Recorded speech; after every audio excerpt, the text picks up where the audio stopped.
spicy clam and noodle soup, followed by sweet Moorish banana and coconut fritters for dessert. First up, my dessert, banana fritters. Take your bananas, and to get them really nice and soft, just rub banana. Sieve together flour and baking powder. Sugar into the flour. Then add coconut for texture and a pinch of salt. Sounds strange in a dessert, but it works brilliantly, especially with the fritters. Makes the batter nice and crisp. Start crushing. And use the back of the fork and just push it against the side of the bowl. And then, once you've mixed that through, I'm gonna make that mix now slightly fragrant with some lime zest. Now, the lime just really elevates the sort of richness and the denseness of the banana. Cover it with cling film so it doesn't get a skin on top. Sit that in the fridge for 15 minutes. As the banana fritter mixture rests, I'm getting on with my broth for the noodle and clam soup. Fish stock is the base. Bring that up to the boil. Now, to take that broth to another level.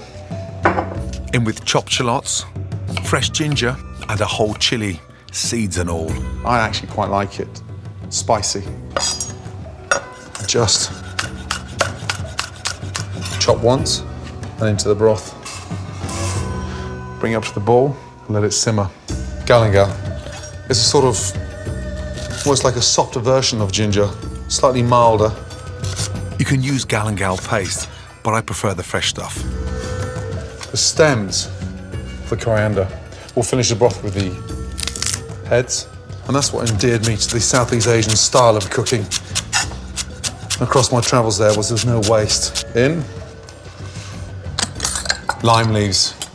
For me, one of my favourites. Incredibly pungent, strong, full of flavour, very acidic, but gives a really nice aroma to the broth. Just tear them in. Now, the lemongrass. So the secret here, that's where all the flavour is, right at the very end. So you take the back of the knife and you just bash the lemongrass. So all that flavour is going to run out in seconds. That's the base of the broth done, and the longer you leave it, the more intense it gets. Whilst the broth infuses, soak your rice noodles in boiling water for 10 minutes, just enough time to fry your fritters. And the batter now is ready. Use a metal spoon to drop the batter to the bottom of the pan. The minute they hit that oil, they puff up. That's why it's important to put your spoon into the oil so the mixture runs off and creates this lovely little fritter. And then gently fry. Get a slotted spoon and nicely carefully turn them over. The smell of that lime is extraordinary. Fry for 2 to 3 minutes. As they start floating, it signifies the fact that they're cooked. Off with the gas and just let them drain. Oh, those beauties. Lovely. Sprinkle them when they're hot with the sugar. Actually sticks to them. They're done, ready to go. The last job before serving, the clams. Never be scared of cooking shellfish.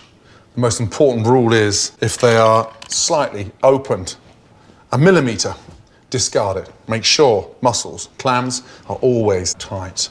Cook the clams for just 3 to 5 minutes or until they're all open. Bring that up to the boil, and this is where we finish the broth.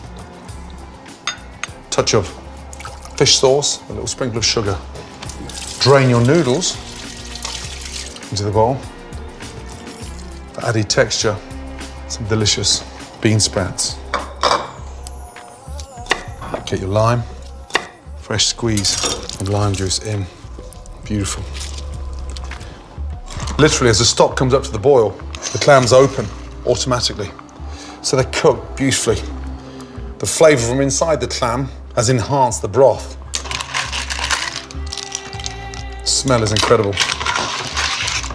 The clams cooked, finish with fresh coriander and serve. There you have a perfect lunch. A delicious, spicy clam noodle with an amazing banana fritter. My spicy clam noodle soup and banana and coconut fritters made in minutes and proof you only need to travel as far as your kitchen to get the taste of Southeast Asia.